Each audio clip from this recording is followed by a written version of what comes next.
Good evening, wherever you are watching us from. Good evening from Japan.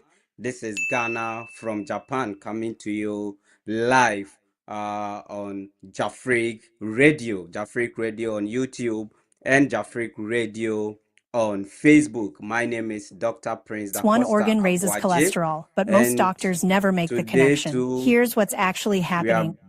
we are bringing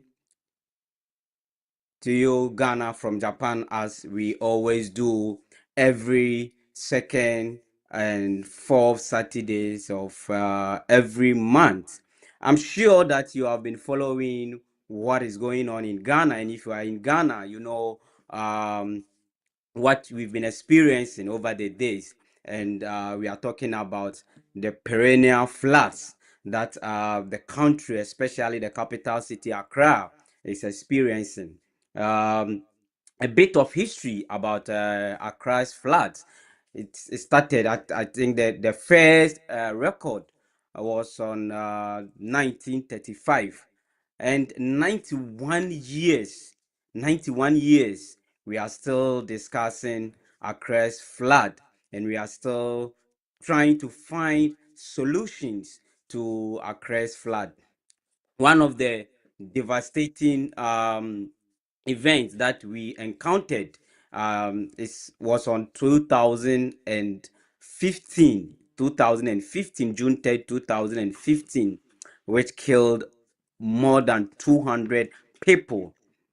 Just recently, June 6, 2026, we also experienced another devastating flood in the capital city, which is reported to have killed over 20 people, and a lot of people have also lost their assets and properties.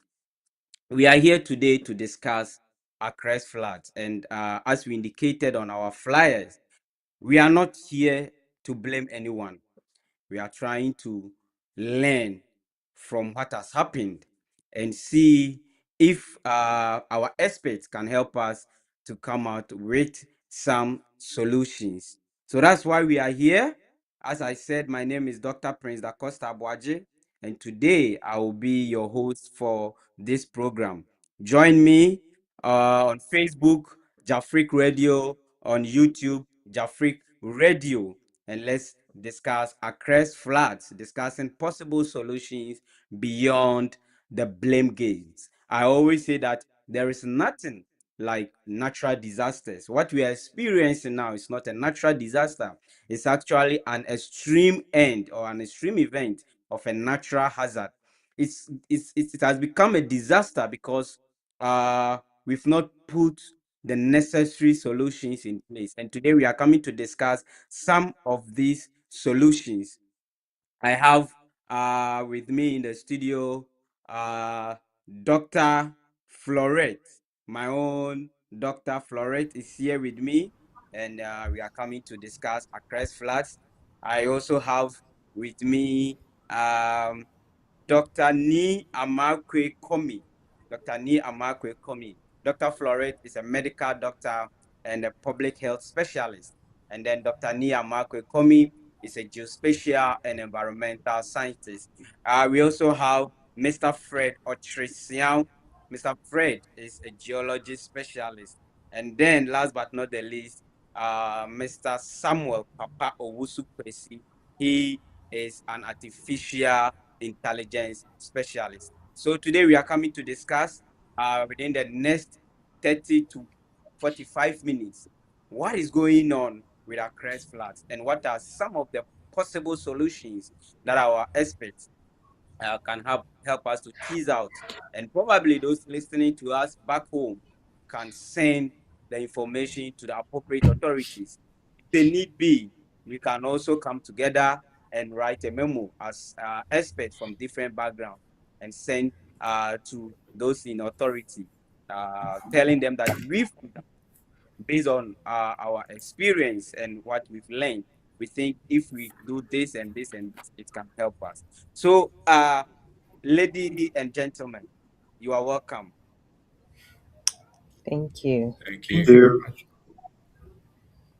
And thank you very much for joining me and for this program. And I must say that our sympathies goes out to uh, those families and friends back in Accra, those who has been affected by this event. We our sympathies goes on to. And I think all of us also share the same sentiments that our sympathies. I've seen that there are some reliefs that are going on, and I don't know if it's an appropriate solution or probably just a part of recovery for just part of the recovery processes for them.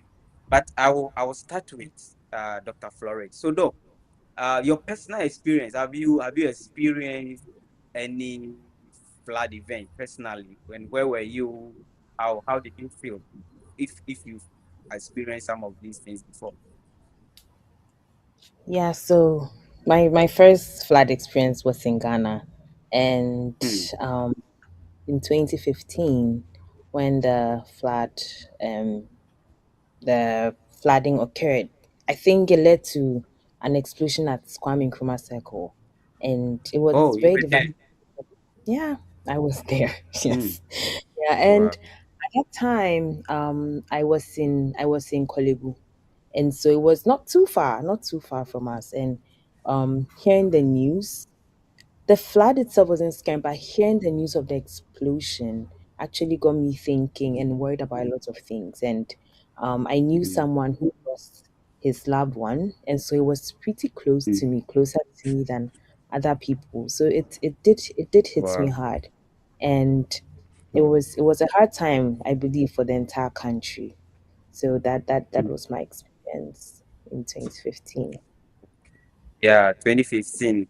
A cousin of mine also lost his girlfriend. They were all in Lebanon at that time, and it was very devastating, very devastating. In fact, the guy couldn't really date again till now because they were very close, and that's 11 years.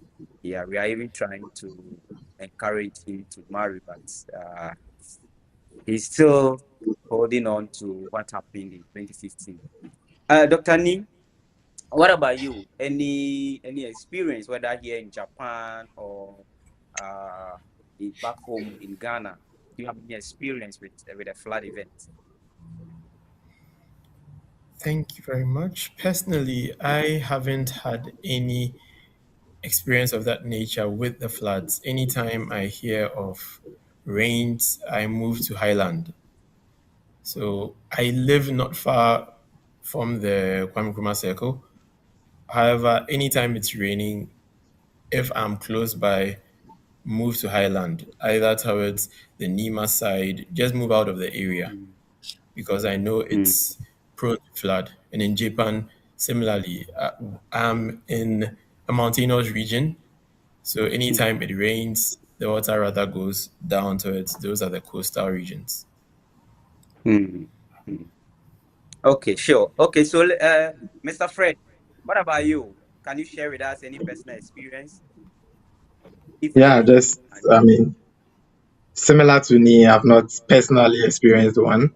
Luckily for me, where I live in Accra, we don't experience this kind of flood.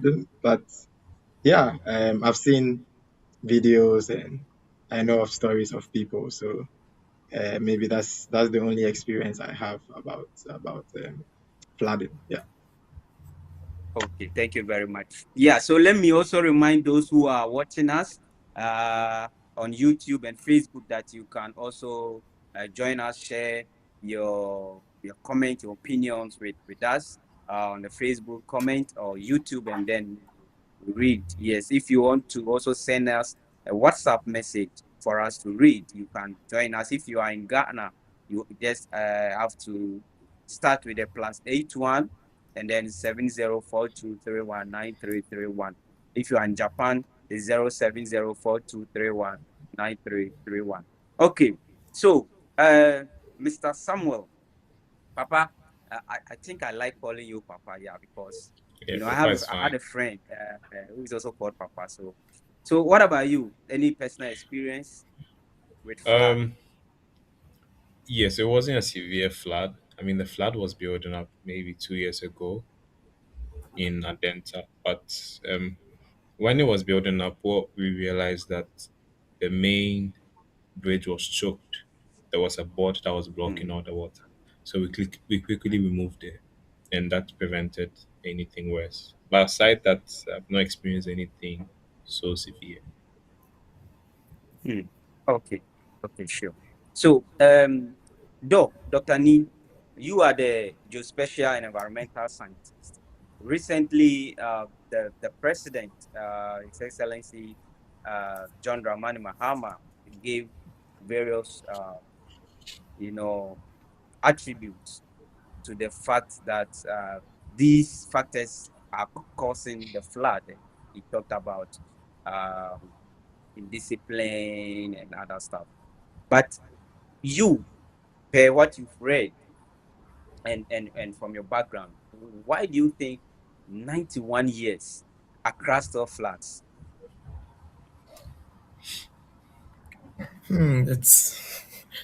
It's interesting because I realize from what I've read, it's basically about understanding our spatial environment and enforcing whatever we know. Because we know the various zones that are prone to flood, we know the number of people residing in various areas. So if there is rainfall increase somewhere, we know the routes is going to take. So if we have people staying in those waterways, we put them there because we have various institutions that are supposed to be doing and supporting people in that regard. So personally, regarding the challenges, sadly to say, as Ghanaians, we know all the problems and we set Mm, up all the institutions. But the key thing is the institutions are working separately. mm, So you realize urban roads working differently, separately, NADMO separately, everyone is working separately. When something happens, we are expecting them to coordinate some rescue plan. And even before the floods occurred, I heard of a new institution, GARID. There's mm, GARID and there's various institutions set up, the flood mitigation group and all those groups. But when the situation happened, I was following the developments back in Ghana, and from what I heard, various institutions don't know who is going where, who is supporting what. They don't know what equipment they have.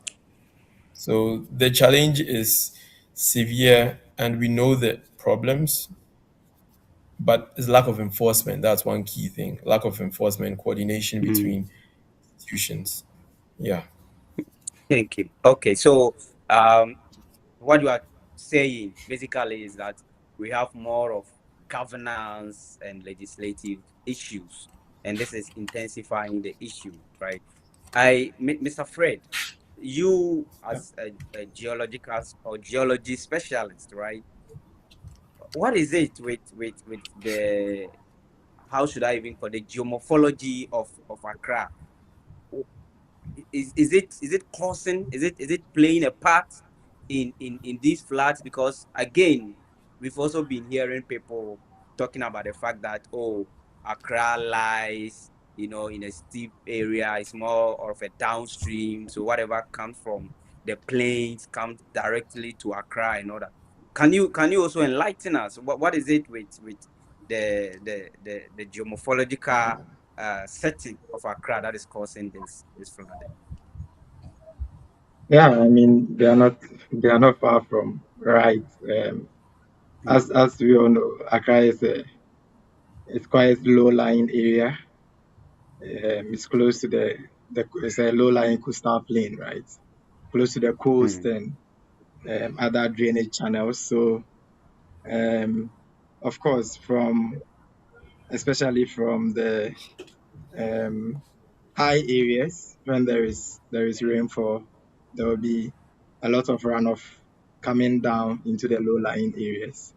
And so naturally, these areas will tend to experience or get more water, right? And we need to know what is also underneath the earth, underneath the environment, the physical environment. And these places are, what kinds of soils are there. So as Neil was saying, um, we know what to do, or we have the information, but I feel it's sparse. It's not, we don't have it in the right details. Okay. So we can do all the engineering we want to do, but if we do not understand the geology of the areas, it will be difficult, right? You can you can build all the big drainage, but if they are not well connected, okay, and the runoff is coming from the high areas, it will still cause a lot of problems downstream. So yeah, for Accra, it's a very low-lying area, most parts of Accra, and the soils over there also do not allow water to infiltrate it so easily. Okay, so they hold the water Okay. for a long time, and so all these are sort of factors that affect Accra. The geology itself is naturally prone to flooding. Yeah. Okay, so we are looking at more of a complex situation, more of an interconnected from the geological aspect to policy Yeah. planning, governance, to a whole lot of things. Mm. Let me Yeah. also come to Dr. Flores. So, Doc, public health. Now we've talked about the geomorphological aspect where we have the human and then the geological aspect combined. And then we talk about governance and all that. We've also heard or read that again, waste management has become a problem, right? I know probably it may not be within the mainstream of public health, but we know that there is a nexus between improper waste management and also public health. So also based on what you've read, based on your experience working with communities in Accra, what do you think? What is the aspect of waste management in all these things that we are discussing? So waste management plays a very big role in all of this. Of course, we can't stop the rains. The rains are bound to happen because one of the reasons, still within this area of public health and global health, is climate change. And so, whatever happens, the rains will come down. But waste management, if we can solve that, it's going to really help. Because the issue is that over the years, we've been talking about managing waste in Ghana, and people are not changing their behaviors. When people dump waste into the drainage systems, they block them. And so all of these waters that Fred spoke about coming from high land areas to Accra, which is a lowland area, they are going to block, these wastes is going to block the drainage systems, and so the water that is coming from the um high rising areas is not able to flow through, and so they end up blocking drainage systems, they end up blocking the gutters, and that is what results in increased flooding.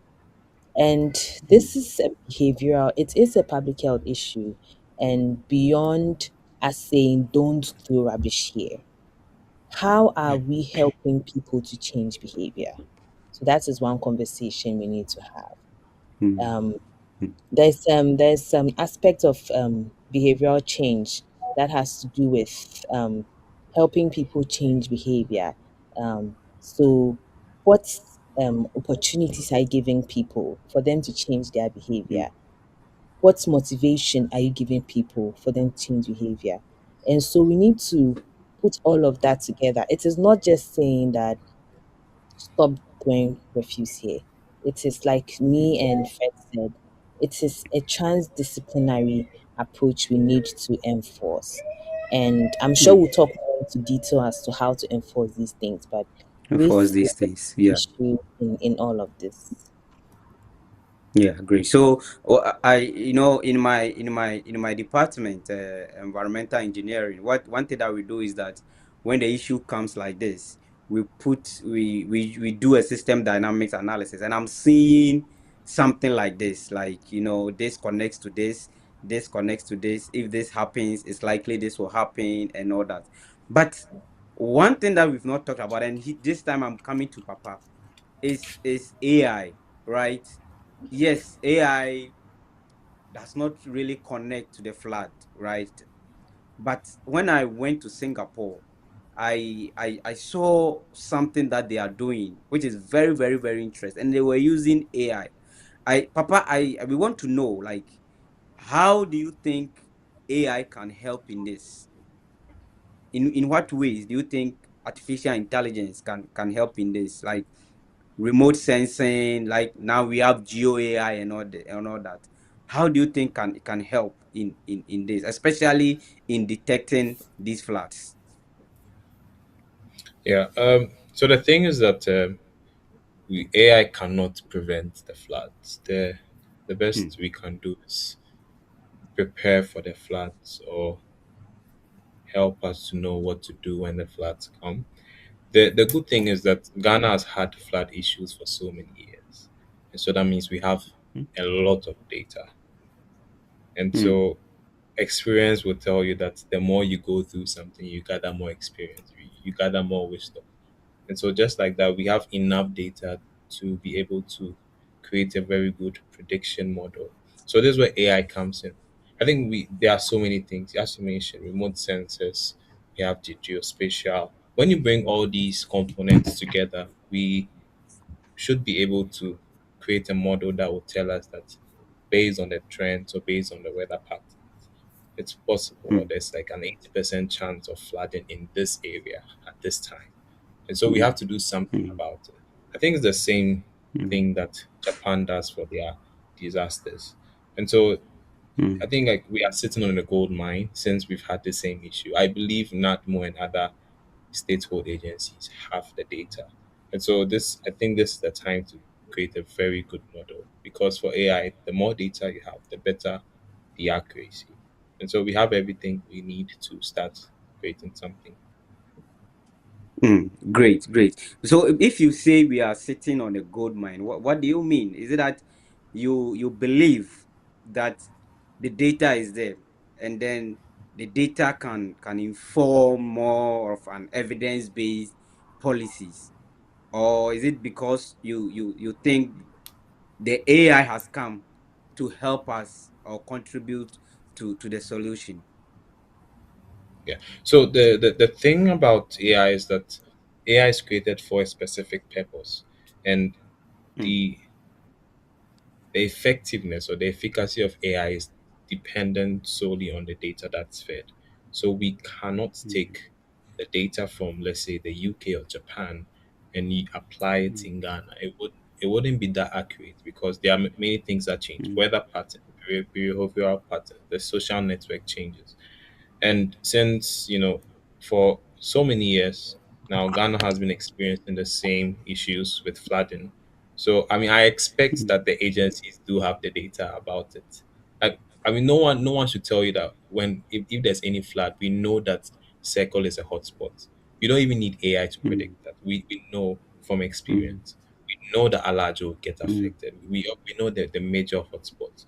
So with this kind of data, we can be able to do a lot more. So that's what I mean by gold mine. Okay, okay. But I'm very, very pessimistic when it comes to discussing data in Ghana. I don't know if any of you, throughout your research, has tried to access data from Ghana, and you were able to get it. So is it that the data is there, but when you go, they don't want to give you the data, or like, I don't know, because I don't really trust going back to Ghana to get data. You understand? But I think it's true that yes, there is something that we can use AI to do.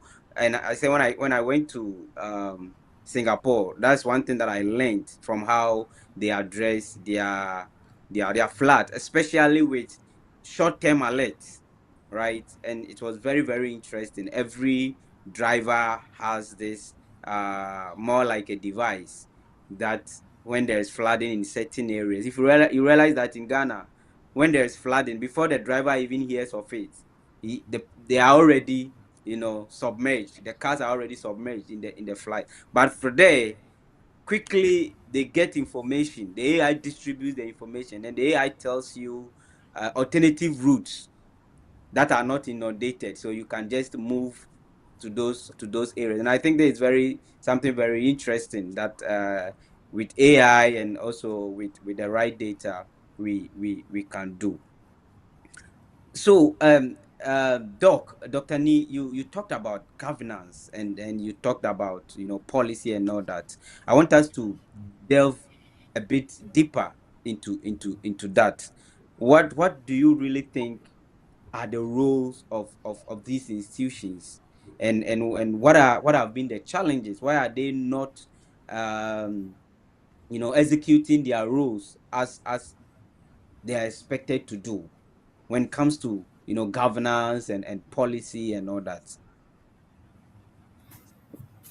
So, regarding the various institutions, I wouldn't pick on all of them, maybe just a few. So, for Hmm. example, Sure.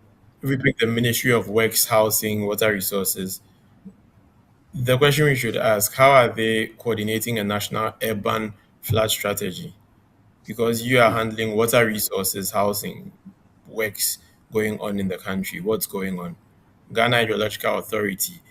You should have some real time hydrological infrastructure data with the MMDAs and other researchers who are connected to your institution. Ghana Meteorological Agency, yes, you do weather forecast, rainfall warnings. How automatically do you have the forecast that they can automatically trigger alerts to people that when Hmm. you realize that okay, you've done, as Papa mentioned, using the AI, the data you feed it would help you to model something. So once you've fed in the data, you've used AI and other resources like the remote sensing, various GIS data sets, you can Mm-hmm. automate that setup and get triggering. Any alert comes, okay, there's going to be an increase in rainfall within this season or this period. You can give alerts to the citizens. You pick NADMO. Yes, Hmm. emergency response, but there needs to be a stronger emphasis on the preparedness, not only disaster response. For example, anytime there's a government change every 4 years when Hmm. we elect people and there's a change, the officials change, the personnel change. Are they prepared to do the work? Do they know how to coordinate and do that work? Are they Yeah, physically we lose available? institutional memory. Exactly. Hmm. So I was listening to a radio show and suggestion was that NADMO should be a subset of the military because when there's an Hmm. emergency or disaster, the military don't go in and they don't know what to do. They're able to improvise. Hmm. They come with the Hmm. right tools and get things done. Yeah. Another Hmm. huge thing is even the EPA. Hmm. We from the floods, we know that yes, waterways, wetlands are being destroyed. That is influencing Hmm. the amount of flood that is happening. There we should ask, okay, the EPA should work more closely with the planners to prevent the wetland Mm-hmm. loss before development occurs. You come to the MMDA's Lands Commission, surveyors, town and country planning, you should have some data as regards risk prevention, flood susceptibility maps, land allocation, where you're allocating the land. Are these flood prone areas? Yes or no? Hmm. You have the equipment because I was listening and I heard that some of the MMDAs have these drones to use. Hmm. With a drone, you can fly over the area, if not every month, you can at least do it every 6 months or every quarter to determine the change Hmm. in the area. You know your Hmm. waterways where people are building and you evict them. You don't wait for a disaster or the hazard, as you mentioned at the beginning of the program. You don't wait for the rainfall to Hmm. increase, disaster strikes, then we start running around looking for solutions. So these are just a few of them. And last but not least, the researchers planners, environmentalists, Ghana Institution of Engineers, the universities. There are a lot of researchers doing research into flooding, into urban planning. So mm, then how are we using the data that they are churning out to us? The research is mm, done and is kept on shelves. How are we embedding it into the growth of the nation? Because here in Japan, for mm, example, you realize almost every lecturer is connected to some institution in government, and they are working on mm, projects to improve mm, the nation. So any research that is done is going to feed into development of the nation. So if we mm, know and have the data and the information, we can fix it. So mm, for the institutions, they are bound, and we keep creating new ones. Are they working together? Do they know what they are about? mm, Why can't they work? mm, What measures do we have to determine you're not doing the right work? Please move out, or how do we hold them accountable? Those are questions we have to mm, start asking ourselves to at mm, least understand the problem and know how best to deal with it. mm. Yeah, yeah. Thank you very much. You see, while you were talking, I was just, reminiscing those times, social studies and all that, right? These are things that, we've been learning, we've been talking about poor whatever, poor institutional, Yeah. whatever collaboration, what all these things, social studies. We've been learning all these things, but it seems like we are not adhering to them. We are not trying to leverage them to solve our own issues. You understand? And you talked about the collaboration between academia and the institutions, right? Fortunately for me, the project I'm working on in Japan here, we are collaborating, my university and then University of Tokyo and JAXA and other institutions are trying to develop a more advanced flood early warning system for Japan. We call it the today's Earth, right? Which can, forecast around 72 hours. So now we have somewhere around 24 hours. So we are trying to improve it. And if you look at the consortium, it's not book long things. So we have like private institutions, we have consultants, and then we have JAXA before even the academia comes in. You understand? And we all try as much as possible to collaborate and do this. But you see, unfortunately in Ghana, you don't have that because planning school, K University Planning School, has done a lot of research on floods in Accra. I know a lot of them who are doing these kind of things. But as you said, how are we leveraging these insights, right, to solve the flood issue? Dr. Florette, I'll come to you. There is a message here on Facebook from uh, Aframiasuya Ochre. And then I think it's related to the behavioral issues that you talked about. And then she said, it is exactly, doctor. These same people, when they come to Japan, they won't throw rubbish indiscriminately. So I think she's supporting your stance regards to sanitation issues and how it is causing floods. I want to ask because I know for public health you do more of behavioral change programs and studies and all that.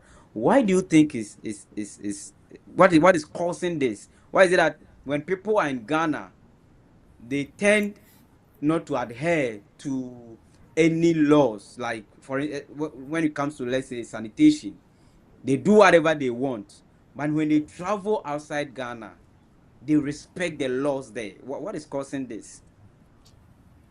So yeah, this actually a very big issue. And just Mm, when I heard Aframia's comments, what came to mind mm, was one thing. If you notice in Japan, there are CCTV cameras where we dispose of our rubbish. That is something mm, that we do not have in Ghana. People respond mm, to being watched. And this thing is not only an individual thing. It is mm, individual and it is governmental. I'm not going to put all the mm, blame on individuals. I'm not going to put all the blame on governments. It is the entire system that has failed, and that is resulting in mm, people indiscriminately throwing rubbish away. So I was talking about mm, the COMBI behavioral framework, and which mhm, um that's whether people are capable. Are people capable of throwing away their rubbish? If they have to pay money mm, to dispose of their rubbish, for those who cannot afford, really, what do they do? mm, Opportunities. What mm, opportunities are being handed over to them for us to ensure that people are throwing away their rubbish? Are we mm, providing enough funds? How mm, strong is our waste collection system? If we say that mhm, people should come and put in their rubbish in one particular big waste dumping container, are we ensuring that mm, there's somebody actually coming to pick it up to take to the land site, landfill site, or recycling site, for example? And then the M is motivation. Do people mm, understand why they need to throw away their rubbish in the right way? And so when you look at the difference between Ghana and Japan, using Japan as a case study, you can see this clearly. People in Japan understand why they need to. And if you realize in Japan, so there are individuals that are actually ensuring that the right thing is done. In that, if you mhm, don't even recycle properly, for example, today is for burnables, and then you go and mm, include plastic waste, somebody actually brings it to your door. And that is mm, the kind of accountability that we lack in Ghana. We see somebody mhm, throwing a sachet of water on the floor and we complain to ourselves. We do not prompt the other person, hey, pick up your trash and take it home. We do not. mm, And there's no one monitoring. For example, if you tell people that if you later you're going to pay 50,000 cedis, trust me, people will change. So, like we all keep but saying, the doc, rules. yes, but you see the context, as a social scientist, sometimes I like to look at the context, right? The realities surrounding whatever is going on. Mm, Do you think, if you go to Ghana, I've not done a study on that, right? People, the section of the communities or the people who mostly do this kind of indiscriminate sanitation behaviors, right? But from experience and from just observing, I can say that most of them are from the poor, setting, right? So don't you think that if we arrest people, we start saying that, okay, if you do this, we will charge you 50 cedis. Don't you think that Insawam will be full? Because those people obviously wouldn't have that 50 cedis. So would we keep exactly. sending them That is jail, why or they, we will have to find that is why alternative? that is why they will Mm, not do it. That is why they will okay. not do it. If I know that if I throw rubbish in the middle of the road at night Mm, when nobody's watching, there's a CCTV camera here that will enable them find me and ask me for money, and I know I cannot afford, I will not do it. Sometimes mm, just saying that do not, or just educating people. Sometimes only education is not enough. We need to bring everything together. I'm not saying that education is not important, it definitely is. But we need to mm, bring in things from different angles to ensure that mm, the right thing is done. And so, whilst you're mm, educating them, we let them know that this is the enforcement rule. If you do not mm, throw away your rubbish properly, these are the consequences. And trust me, mm, behaviors will change. Of course, if they mm, cannot afford, they will not.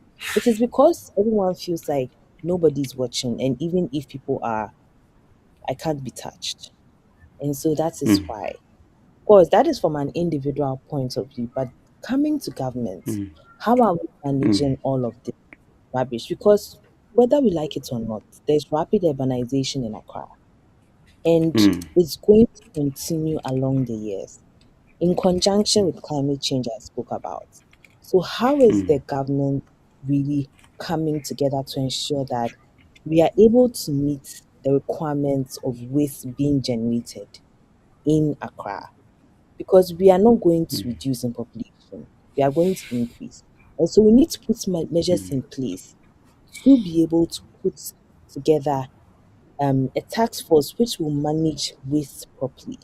And so the management itself, not just the collection, but the management in itself, so that because all of these have forget the flood. After floods, there's an increase in diarrheal cases.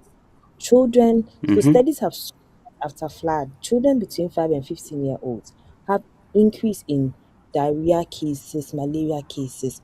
Why is that? All of these mixture of waste and flood water is all coming together and are going to our wells and are going to our boreholes, and people are drinking them and all of that.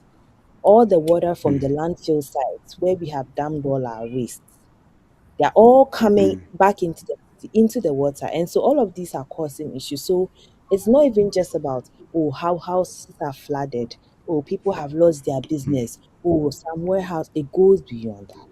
It goes into health, it goes into finances, it goes into so many things. Just forget physical health, mental health. You spoke about somebody who lost his girlfriend, and up to now he's unable to get married. And so it causes that beyond what we can even imagine. And so we need to really work at solving all of this from different angles and doing it aggressively. Great, great, great. Thank you very much. So we will go on a short commercial break. We will be watching some of the flood videos, and then when we return, we are going to zoom into solutions. What solutions really work, and then we will look at them. You can look at them from your own studies, and then we can also look at them from sister cities, from other areas, other cities. What do we think will really work for Accra? So let's hold on, and then we will be back. Noni nyina na efe eji joy ni timo di noni biani ni wonne ma bi di nche loka wo gungwajo enu jomri noni di enyo ka wanye beji ba here ka wonu pure water wanwe wa foshi wayeni wanwe wa foshi fe eboti onu joy amri di kenti numbodne keke ewo fe ka bala pesie na nya wona wole ake blema ku pesie na aba he olo e bi ene abatoka singene ebele na kendo ahelo atoka etume anitumohe kaji odemocracy na no kwa bekwe nitumo wulu yajeme na kano okwa dro nitumo wuji yajeme kaji bo obele shapo ni me ka dai wonu domri ne baboti o shapo amie aneba ngo na lo o ba tanyefai eneme jeni nisa aka enyene ya no ni neba ne eya eko eja aka insho aye awole mfuno ni boti amliye na kuo ese eba e wono ni nyana ne eba eko ni ya do fesani aja laboma doctor boti eja ledete akotokumi ke laboma kotokumi na ka lo ba bia ke me bia ba lo ni neta ko fo se no me kuma ni tumo he ye bia ne wo ba tanye fai ye me ni ye yo hia wo hia amri ni wo fi one ke ni ne de no papa fe money wo ba tanye fai laboma ke ada biti se ni yo bia ne ame fe ke pono biti ame fa me tanye fai akenye to bediano ni ne ke ni no ne ese afo ni laboma ye ne ya ba ni ye ke jo ba se bi osi ye abaku ko odomo besi ano ba abaku se biosi ni fe laboma normally ni fe be ba bua ni no na ne fe voilà son.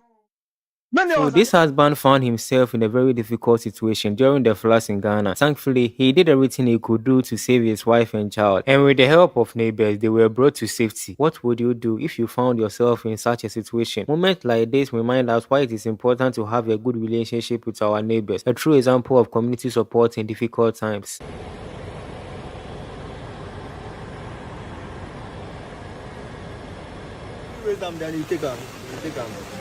Catch up for me. I will come. They should open it because the water is inside already. Who might be like who?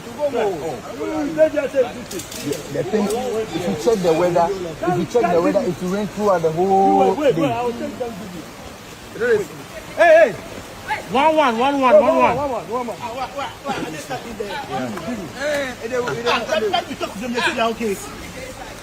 So you know what happened here? Nobody talk to the woman. He said they're okay. Give me. You come. No, come. Come. Come.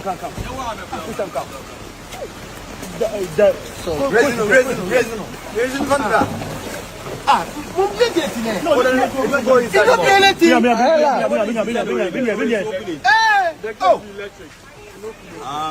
Okay, fine. Master, see. You see, when you open the gate right now, no problem. Come. Hold the pad. Come. You are going with that is still holding leg ahead.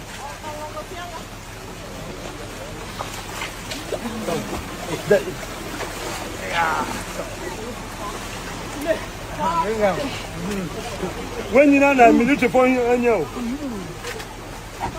you come. Hey, come. Blah. Blah.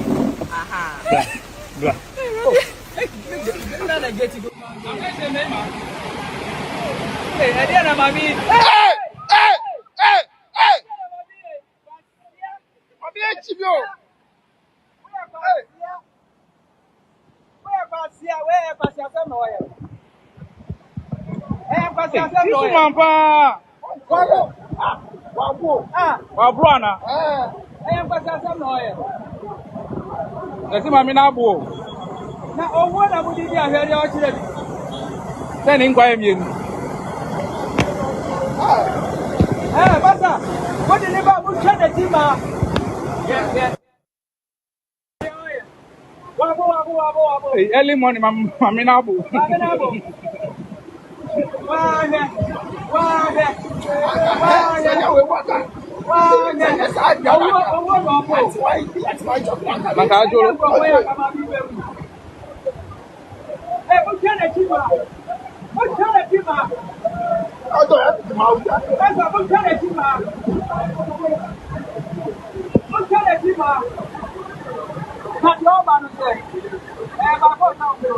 If I join, who do the video? Who reports live?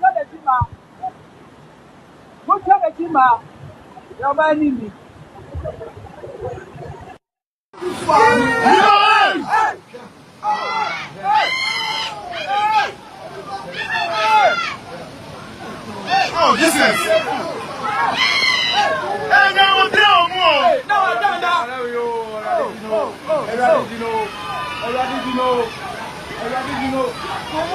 Never down. Hey,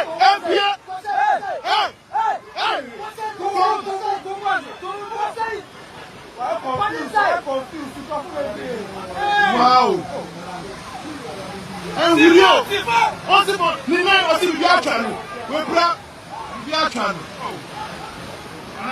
Another one. Oh.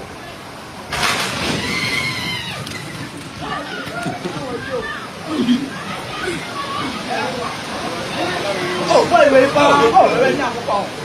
Say the guy didn't put it here, yeah? One say a honey here.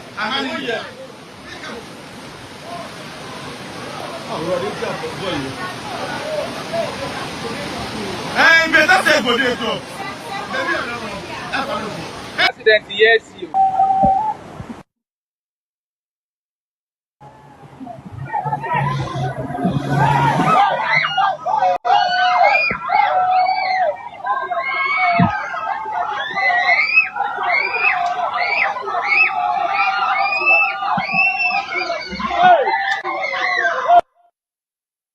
The motor is gone.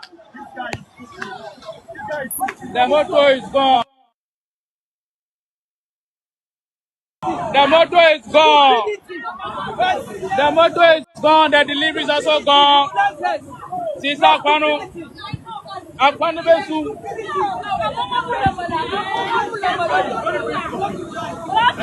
This guy is the most stupid guy I have ever seen. Hey!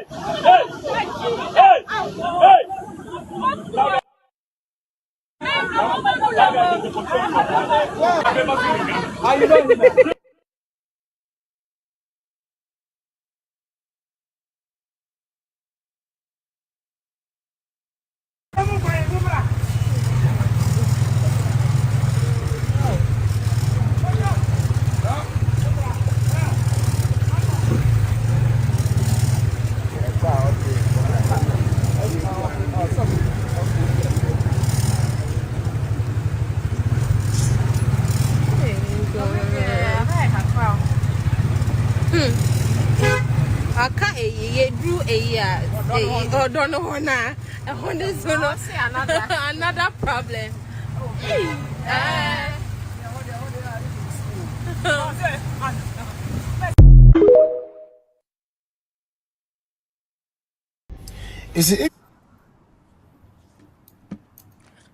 Okay, welcome back. That's such devastating moments, and as I indicated earlier, we send our should I say condolences or sympathies or whatever to all those who have been affected by this situation. Yeah, it's sad, but I think there are things that we can still do. So quickly, let me start with Mr. Siao. So what works? What solutions work? Looking at the history and also the research, the analysis, the discussions. What do you think will work in this situation? And then from there we'll move to Dr. Nee and then Dr. Florette, and then we'll end with Papa. Yeah. So let's start from Mr. Siao. Yeah.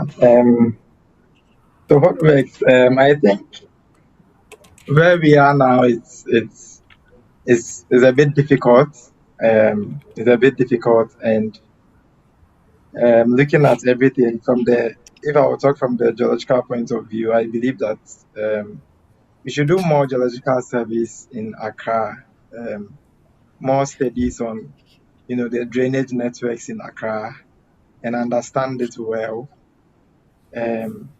Yes, we are talking about the rainfall, but one thing we do not consider also is that because Accra is close to the low-lying coastal areas, the water table is very, very shallow. Okay, so once the recharge is not, so good, the underground water also contribute to it.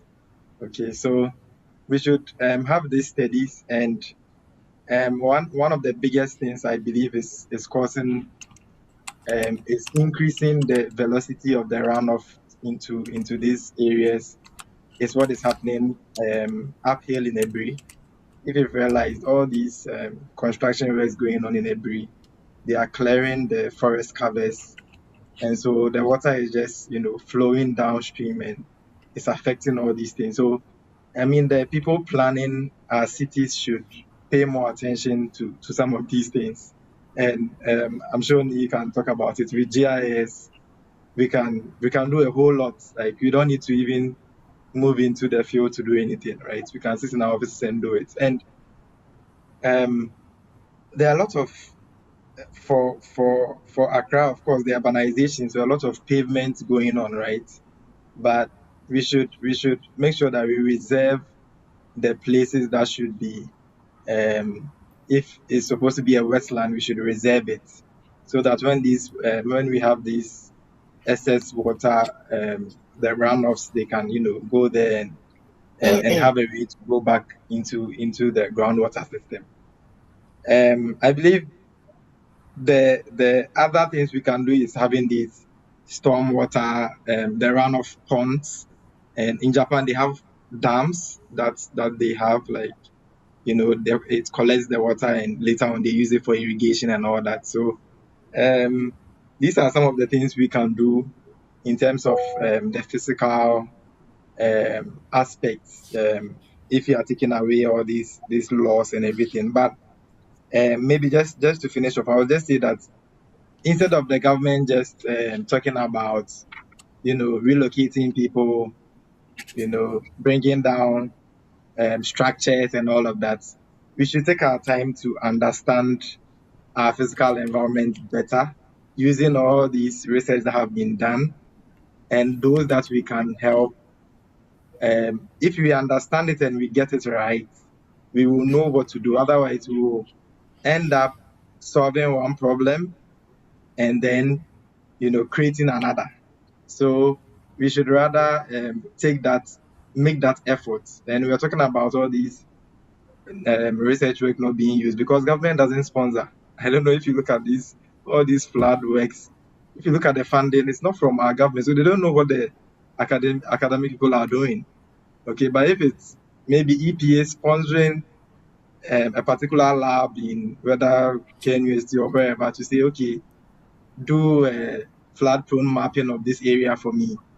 Of course, he put the money in, so he will expect to get a resource and he will put it to use. But they don't know what is happening because we don't have funding from that side. So I think first and foremost, we should invest in that area first before we go about, causing more trouble for ourselves.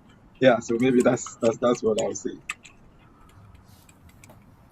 And picking up from where um, Fred ended, I would even, some of what I would say would reflect some of what Fred has already mentioned. So, in addressing the situation, one thing I know is there has to be a framework. Yes, there are different institutions, different parties involved. So then we all come to the table based on our expertise, like how we are doing right now, based on our expertise, and reflect on what has to be done, what is the issue at hand, and how we can resolve it. So, first of all, we look at knowing the risk. So, from my background of geospatial scientist or environmentalist, knowing the risk. So, in this case, we should have a national flood inventory, we should have flood hazard and exposure maps. Wetland and drainage mapping is also important, as well as the historical flood database. We know floods happened in the past, as far back as maybe 1935. Do we know the spots? Do we know the zones? Do we know the water levels?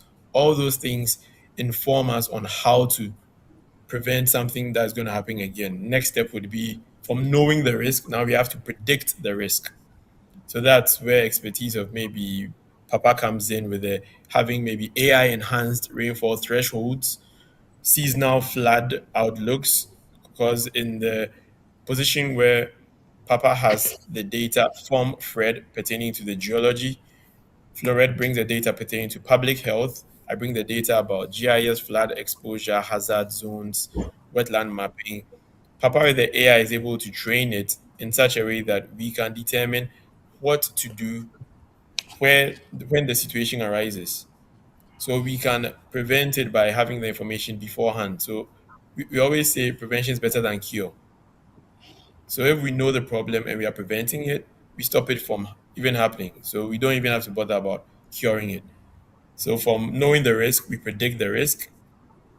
And even in predicting the risk, yes, we can have some near real-time flood forecasting as well as dynamic risk dashboards. Know the risk, predict the risk, reduce the risk, prioritize retention ponds. As Fred mentioned, retention ponds. Water is flowing from upstream, going downstream. The intensity of the water simply means that there's no obstruction to the flow. Trees have been cut down, deforestation, waterways have been built in, so it's breaking everything down. Reducing the risk, you prioritize your retention ponds, restore strategic wetlands or areas which are going to help. You have some retrofit drainage bottlenecks, put them in place and restrict development in high risk areas. Next thing you have to do is to respond better. I don't know personally if per NADMO or other response agencies whether there's an evacuation plan, evacuation route optimization. For example, in Japan here, when there's an earthquake, before the earthquake happens, you have been given an orientation as to what to park and have on the side. If the earthquake happens, pick that bag and move out, and you know where you should gather. So right now in Ghana, urban development planning is questionable? Are there evacuation plans optimized over time per the change in the urban area? Do we have emergency logistics planning? I was listening to a radio station over the week and I heard something like one of the fire service stations hasn't received a tender for over 15 years. Meanwhile, the country has changed and evolved. Urbanization is increasing, and we are not looking at the key agencies to add on to what they have. We also haven't considered shelter location analysis. We want to relocate people to safe zones. Where are the safe zones? Do we have that data? How are we criterizing, setting the criteria that, okay, this is a safe zone, you can be here? For how long is that going to be? Who is in control? Is there any plan, like a damage assessment being done? You have your drones flying, you can easily assess a before and after. You have satellite imagery, you can see before the flood, after the flood, and identify key zones which have been destroyed. Then you know potential areas to avoid having people building. And last but not least, learning and adapting. Post event satellite mapping, damage and loss databases, update the flood models, evaluate whether interventions actually reduce these risks.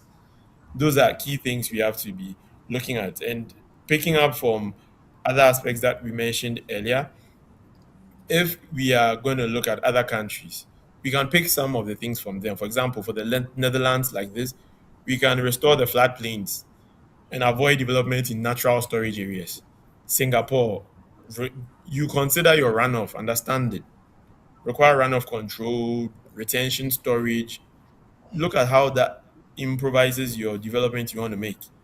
Look at Japan. They have flood maps. I've seen it. I'm a local citizen. I've seen it. It's not hidden in some repository where I have to pay or I have to know people in power to see it. How is that being used in Ghana?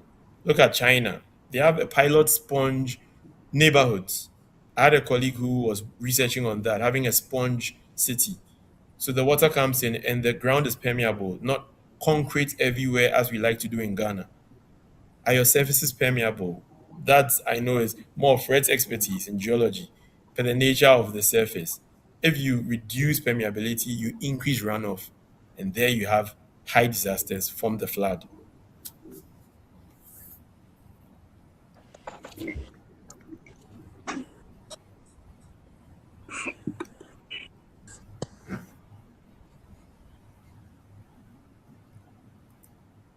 Yeah, you done. Yes, yes. Fred, you can take over from. Okay. So I'll just take over. I mean, Nini has said a lot, and Fred also said a lot. So basically, from where I stand, from a public health point of view, I will put these solutions into three parts, and I like to call them the three P's. So then we have prevention, and then we have preparedness, and then we have post-disaster management. And Nini has spoken a lot about the prevention and the preparedness. And so just to from my point of view, talking about prevention, how do we ensure that when the rains hit, the damage is not as much? And one thing I always say is that the success of a natural disaster is not measured, the natural disaster preparedness is not measured by how many people we could save, but how many people did not die during the disaster. And that is where we need to focus on. We don't want to wait until the problem occurs and then, like the video we watch, we are trying to catch people, we are trying to have solutions that don't even work. And so, from prevention, how are we even educating people when in the face of a flood, for example, because that is the one disaster we all face? How are people prepared? How are they educated for it? And then back to waste management. How are we solving? How are we ensuring that people are not going back to throw their waste into these drainage systems? How are we going to ensure that people are not going to build? Of course, we heard the president say that we're going to break down people who are building in waterways. And then what? Are we going to enforce that people don't go back to build in those areas 10 years from now? How are we going to ensure that? So all of these things come with prevention, and then we go to preparedness. And he has said a lot, so I'll not say so much. But how are we building a resilient community? And these are the questions we should answer in the face of a flood, for example, or heavy rainfall. How resilient is our community? How resilient is our is our healthcare system to even be able to handle all of these disasters? And so, if a disaster happens, for example, you say everybody stay home. Stay home where? People are living in flood prone areas. Are we telling them to stay there? Are we asking them to move to shelters? When they move to shelters, what is the healthcare preparation for them? Do we have mobile clinics that are ready in face of disasters? Are we educating communities to organize? When I was young, in Adenta, we used to organize cleanups once every month. We don't even see that anymore. Right now, everybody is minding their own business. How is the government going to motivate people to start cleaning up their communities, for example? So all of these things come with preparedness. And the other things Papa will talk about with respect to alerting people, ensuring that people know what to do or where to go. Then post disaster management. Okay, the disaster has happened. What are we doing? How are we helping those who are injured? What is the plan for them, for those who are physically injured, those who are mentally affected? And I saw so many videos about people who had lost their businesses, they had lost their money, they had lost loved ones from the flood. People were electrocuted, people died, people are still missing. How are we catering to those people in the aspect of mental health, you know and then I spoke about the risk of diarrheal diseases and malaria. Are we giving all these communities, or are we distributing water filtration tablets for these communities? And so all of these things play a role.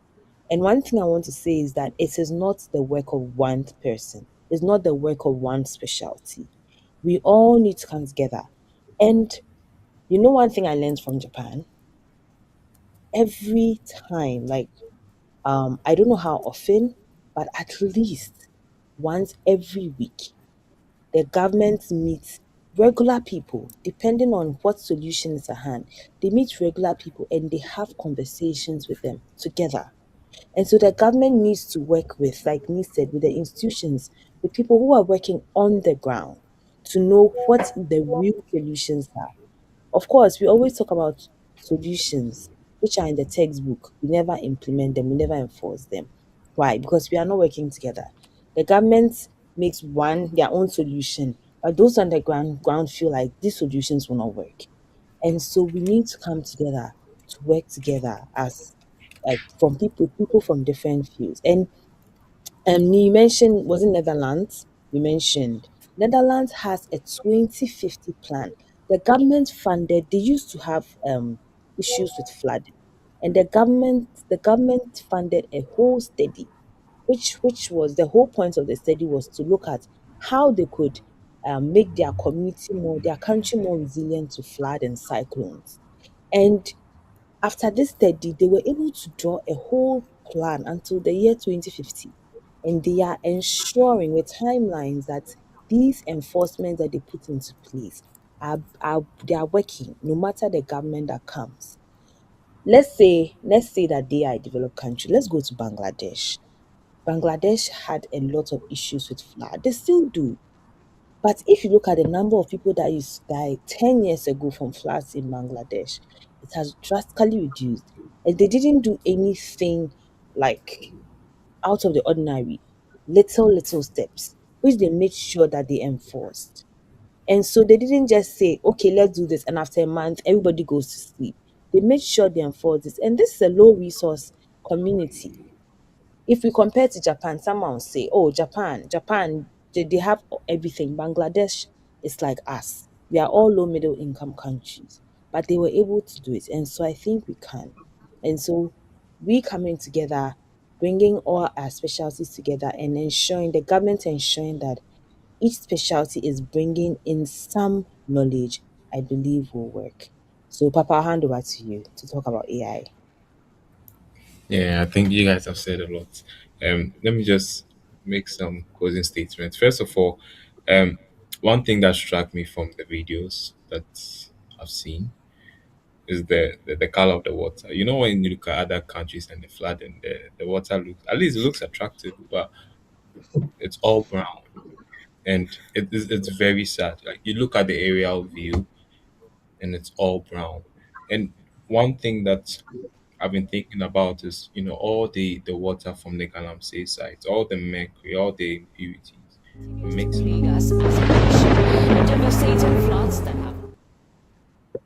mixing up, with the water and then spreading across the whole Accra. And when you think about it, you see people walking inside, people swimming inside, saving their lives. So that means there's a spread of all these things that we've been, all the issues from Galamsey sites into our homes. And we don't know what we have taken inside. So that's one thing. Um, Also, there was a study by Professor Peniado, and in a study, he was outlining Accra and said that because Accra is on the coast, what happens is that since it's on the coast, slowly the water eats into the land, so the land is going to be reduced. And then he made a projection by 2252 that in fact Accra is going to reduce drastically. The water is going to claim it. Currently, we have no plans of reclaiming the land, so that means that the land is going to get smaller, and so it's going to get even worse when we consider other factors like climate change, because we know that these the rainfalls are going to get irregular. It might not even be June. It can happen anytime that we have no idea of. We just sleep and wake up and it's flooded all over. And so now it's only going to get worse. That's the thing. And from the videos, one thing I want to point out is that I realize we have no knowledge of what to do in disasters. I mean, we saw the video of a man with a motorcycle. I don't know why he was just running through the water, and then it just by the grace of God that people came and saved him. Like I'm wondering why he felt he should do it. But let's give him the benefit of the doubt. He didn't know. I don't think any of us has had information or education on what to do during floods. And even schools didn't teach us. I think it's when I came to Japan that they taught us what to do in fire, earthquake, flood. But in Ghana, we are not taught. So you don't know what to do literally. So I'm going to go to the Ministry of Communications since AI falls under them. One thing I did not see and I want them to improve is the way information was sent, because people woke up and went to work, and when they went, everything was happening. There was flooding anywhere, but there was nothing sent to every Ghanaian that this is this is what's going on the ground, so we should find a safe shelter. There was no information being sent. And I mean, this is something very easy to do. Even when you can collectively take all the data going on in Twitter, the conversations, you can pinpoint exactly where the conversations are coming from. And then based on that, you can even map out the areas, the flood areas in real time. So like we don't need to even go and get any sophisticated machines or anything. They have everything that they need. And I think they can do better with that on how they send information, because information is what will help us know what to do during times of flooding.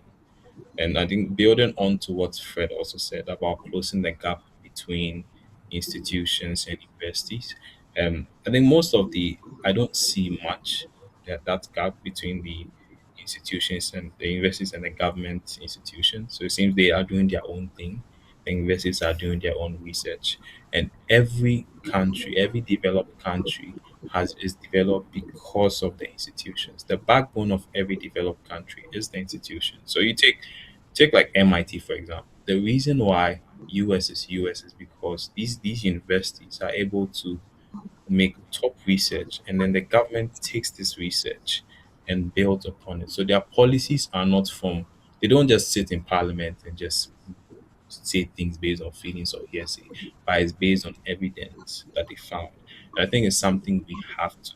Unfortunately, when you look at the national budget, you don't see much allocation to research. So just like what Fred said, most of the research funding is from outside. And so even though we do research in Ghana, the data is all from outside, so goes out and doesn't go into our government. So I think it's also something we need to work on. And finally, for AI, I think Nia said a lot about the prediction and all, but I think one thing that we can also add is the flat simulation. Um, we can literally simulate or like by how much or how bad things are going to be. Give us the worst possible scenario with AI, and then based on that, we can know the steps to take one after the other. I believe that all these things are possible and they are not far fetched. I believe even the four of us can sit here and do a very good job. I mean, if we made Fred minister of something and made everyone minister, we can do it. I believe we can, but it's not up to us. And I'm hoping the government, the ministries, they are be able to hear about everything we are saying and also implement certain things. And it's not just one of the things we just say and goes, and next year the same thing happens. Yeah. Thank you. So I want to add one thing to what Papa said. And so he was saying that when the disaster, he spoke about communication, and was saying that when the flood started, people literally went to work. And I asked my sister. My sister said she's stuck in traffic, and I asked her, "Didn't you know it was going to rain?" And she said no, she didn't know. And so she was stuck at work, and going back was headache. Going for it was a headache. And what struck me was the fact that, like in other parts of the world, let me use Japan because that's where we live and that's what we've experienced. They can call it like, you know, if like there's an earthquake coming or a typhoon, they'll say like this is danger or this is level A, level B, or level 1, level 2, level 3. And so we know how severe it is based on the prediction. And based on that, they'll say everybody, like also universities should close down. For example, the last typhoon we experienced, last two typhoons, universities closed down, schools closed down, people didn't go to work because they told us that it was going to be a heavy one. And so if Papa, I think this is an AI thing, but with Yes. the meteorological people and AI, right? So actually, Jimet, they actually said they released the information about the rains. But the thing is that they put it on their social media handles. But this is something delicate. That's why I go back to Ministry of Communication. That you don't just put on social media handles. You send SMS to people. You just blow people's phones with it. Every single kind, whether you have data or not. So I think Nee spoke about it. That every institution is working independently, and so we don't see them working together. So like how does Jim? I mean, Jim doesn't have the capacity to send that kind of information. They have the information, then they go to Ministry of Communication. That this is what's happened. You need to let every Ghanaian know that this is the information at hand. But that's not what happened. So for them, they say that they informed the Ghanaian because it was on their social media. But that's not enough at all. Yeah. Yeah. So I feel like there should be a criteria to show that with this amount of rain, all schools should close down or everybody should stay home or move to a higher place, move to a shelter or something. So it's not just saying that okay, there's going to be heavy rain, everybody prepare. They should prepare for what exactly? You get what I mean? They should know whether schools are going to shut down, for example, or okay, this is going to be so bad that people should move away from people prone to flood should move away, or we are monitoring, so just be careful kind of case, or there's going to be rain but nothing to be alarmed about. I feel like that criteria and that distinction should be there GMET from the GMET people. So Um, I think when it comes to this information, you know the flooding that occurred when they spilled the Volta River, the Kosombo Dam. You know, DACOSTA ABOAGYE. Yeah. this was man-made. They decided to spill, and the spilling caused Thank you. flood, and people lost property. mm, And anytime I thought about it, I asked myself, how did that happen? Because y- this was something that they knew that they were going to spill on this day. It's going to cause this. this effect, and we were still not able to tackle something that we ourselves did. So when it comes to something that is totally unpredictable, like this one, I don't know how we'll handle it, because for them, then again, they said they informed the people, they did everything they could, but then we saw the effect. So I feel like this is always a cycle. It's the same thing goes on and on every time. And yeah, for about 50 years, we've still not found any solution to it. I mean, the best, when you look at Alajo, the first time Alajo flooded, what they did was that they increased the capacity of the drains, all the best they could. And yes, and that was it. So I'm sure this time government is going to do something like that, increase some of the steps. And then Yeah, next time around, yeah, that's the problem. Right? They always look to just one side, like the engineering aspects, right? But they've not looked at all the other pieces that comes in. So I'm sure they'll put up some committee, and then the people on it will be, I don't know, lawyers, maybe engineers, people who might not, be able to know all the possible factors that contribute to it. So it will be one-sided, and then you solve it, and then you create another problem for the other end. So we saw a lot of other places that are not used to flooding being flooded this time. Okay, because we are just one place is creating the problem for the other. So yeah, I just hope that this, I don't know the steps so far, but following what is going on, it is looking like the usual where government releases money, go and share mattresses, go and share food, go and do this, and then we come back and then wait again. So I just hope, I know they've put up a committee with the military guy heading, and most of these military guys are usually engineering biased, right? And that's that's the only problem sometimes I have. Like, all these things we are saying must happen before the engineer comes in. If the engineer comes, he's just coming to implement what the other people have done. But yeah, I don't know. Maybe I hope that this time we can get it right. But I think one thing too I want to add. I saw a video someone proposed also in tackling Ghana's transportation problem is by creating the canals. So Kole Lagoon, Odono River, Alaj, all these big, we make them canals so that they are not just drains, but then they are canals that we can use for transportation. So then it's solving two problems at once. Because if you look at yeah. the flooding videos, you realize the water, how much it was, and then you can follow it through. And that's also for me, it's a gold mine. So this is the time we can implement all that. So we can also make the best out of this issue too.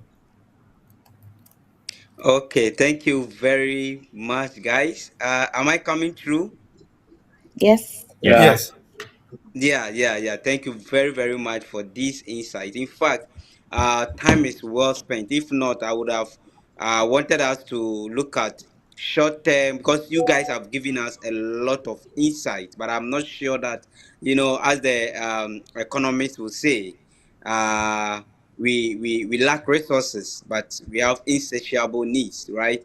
So I'm not sure we can implement all of them at once. So if not for time, I would have want us to look at which ones should we do immediately in the short term from now till, let's say, the next 5 or 4 years, and then we look at the medium term, and then we look at the long term. But I think this has been very, very, very interesting, and thank you very, very much for coming, Dr. Floret, Dr. Nee, Mr. Siao, and then Papa.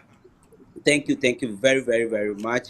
And thank you, viewers, for watching us wherever you are. Thank you for sending your comments through. Uh, we will also, I think, with discussions with Jafric management, try as much as possible to bring these experts again. And then we can look at the short term, the medium term, the long term, and what they are doing as experts to contribute to flood, if they've done any research and they want to share their research with us, or if they've come out with any innovation and they want to share with us. And I can promise you that this team will start something, because when Papa was talking, he talked about something that clicked my mind. And when I went to Singapore, I saw it. And I think this is something simple that we can do to support, especially when it comes to alert, because most of the times, and I said that I'm also working on flood early warning systems here in Japan, so I know how their early warning systems works. I can say that the Garrett project that Dr. Nee talked about has a component of flood early warning systems, but I think it has been implemented to a certain level. They are not done yet. Yeah, they are not done. It has been developed. The forecasting tool has been developed to a certain level. They keep trying it and all that. So I think for early warning systems, we are just hoping that everything will be good. But for short-term alerts, I think there is something that with the aspect of you guys, we can come together and then we can do something with the short-term alerts, and probably maybe we reach out to Dr. Siao of Zoom Lion, and then if he can help us. So we will talk, and then we will back again. So thank you very much, viewers, and thank you very much, our able experts. Thank you for watching, and thank you for listening wherever you are. Good evening once again. This has been Ghana from Japan, from Jafric Radio, Tokyo. Thank you and see you. Yes, yes, yes, yes. Before we go, yes. So there will be a symposium. The Ghana Students Union will be hosting a symposium. So I will let Dr. Flo briefly talks about it. Thank you very much. So, because of time, I'll just say this quickly. So, all these experts you see here are members of the Ghana Students Union Japan, and there are more of us in different universities all over Japan, and we are studying various things. This year, we are 10 years, and we are hosting a symposium which brings together people from academic, industry, governance, different sectors together in one place. It's happening on the 8th of August, um, 2026 at Institute of Science Tokyo Yushima campus. And basically, we are going to have an academic session where students like us are going to share their insights on what they have learned, what research they are doing, and how it's going to help in advancing global development and development in Ghana as well. And we'll also have a business pitch session where people who have research ideas or general ideas and want to convert into business can come and share their ideas, and we'll have people who will serve as mentors to help them and refine their ideas and possibly get investors for them. And so this is the first time this is happening in person. And so we are inviting the Ghanaian community in Japan to join. And if you are in Ghana and you plan to be in Japan at that time, please do not miss out. We'll crown it all with a dinner, which will start at 5 p.m. that same day. And so please join in, come in, and if there's a way you think you can support, please do support us. You can contact us on Instagram, just search Ghana Students Union Japan, you find us there, or GSU_JP. We are also on LinkedIn.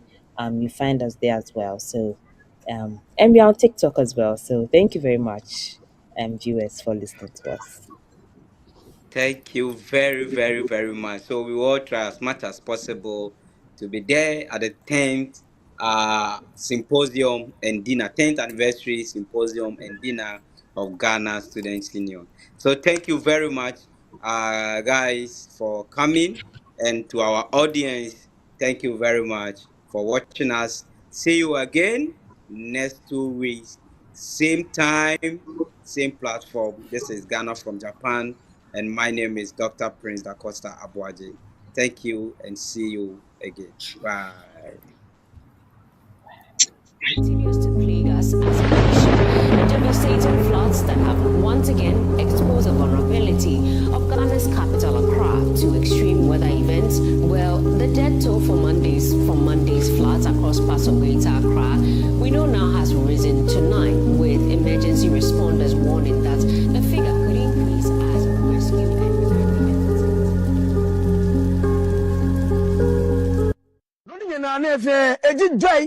ni timo dino ni biani ni won ne ma bi din che loka wo dungwajo enu jomli Woni je nyo ka wanye bedigba here. Ka wonu pure water. Wanwe wa foshi. Wayeni wanwe wa foshi. Se eboti onu joye amli. Dikati numbodne keke e wo fe ka bala pesie na. Nya wana wole ake. Blema ku pesie na. Aba he olo e bi ene. Established in the year 1995, the Jospong Group of Companies has become a major source of innovation and sustainability across Africa.